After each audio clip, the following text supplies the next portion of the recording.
5 seconds to go. A bare perusal of the aforesaid sub-rule shows that when the respondent had failed to submit the explanation to the charge sheet, it was incumbent upon the inquiry officer to fix a date for his appearance in the inquiry. It is only in a case when the government servant, despite notice of the date fixed, failed to appear that the inquiry officer can proceed with the inquiry ex parte. Even in such circumstances, it is incumbent on the inquiry officer to record the statement of witnesses mentioned in the charge sheet. Since the government servant is absent, he would clearly lose the benefit of cross examination of the witnesses. But nonetheless, in order to establish the charges, the department is required to produce the necessary evidence before the inquiry officer. This is so as to avoid the charge that the inquiry officer has acted as a prosecutor as well as a judge. Inquiry officer acting in a quasi judicial authority is in the position of an independent adjudicator. He is not supposed to be a representative of the department or disciplinary authority of the government. His function is to examine the evidence presented by the department even in the absence of the delinquent official to see as to whether the unrebuted evidence is sufficient to hold that the charges are proved. In the present case, the aforesaid procedure has not been observed.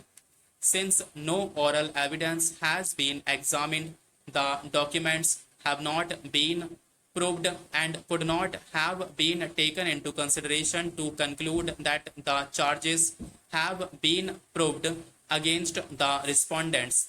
Apart from the above, by virtue of Article 311(2) of the Constitution of India, the departmental inquiry had to be conducted in accordance with rules of natural justice.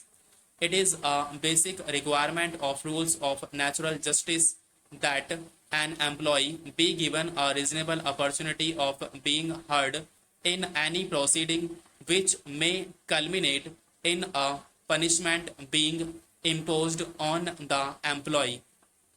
When a department inquiry is conducted against the government servant, it cannot be treated as a casual exercise. The inquiry proceedings also cannot be conducted with a closed mind. The inquiry officer has to be wholly unbiased. The rules of natural justice are required to be observed to ensure not only that justice is done, but is manifestly seen to be done.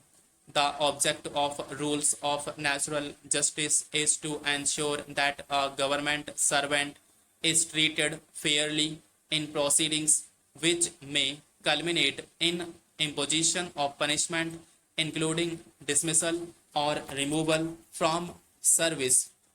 This proposition can be illustrated by a large number of modern cases involving the use of undisclosed reports by administrative tribunals and other adjudicating bodies. If the deciding body is or has the trappings of a judicial tribunal and receives or appears to receive evidence ex parte which is not fully disclosed, or holds ex parte inspections during the course or other after the conclusion of the hearing, the case for setting the decision aside is obviously very strong.